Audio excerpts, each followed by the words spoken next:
everyone, today I'll be showing you guys how to configure the automatic user generation for new users here.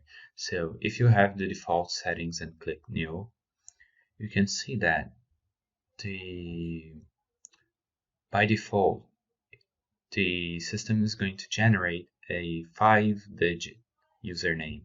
So every time you press new, you're going to get a new username and password. But what if you want to customize that? If you go to settings and search for username, you can see that we have 3 settings here.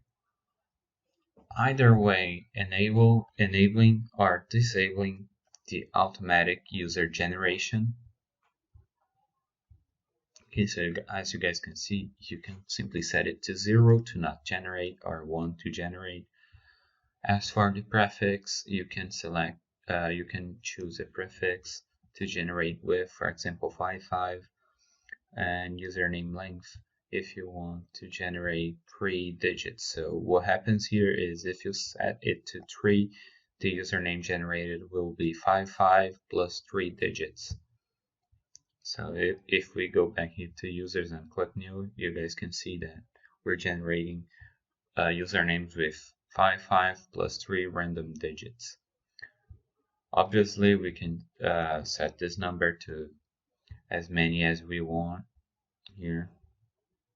Now, if we want to remove the prefix, we can simply set it to 0, and we're not going to have a prefix anymore. And if we simply disable it, it's just not going to take in consideration those other 2 configs. So it's pretty simple, easy to use, and very convenient. I hope this video helped, and please like the video, check out our Telegram group, subscribe to the channel, and watch our other videos. See you guys next time.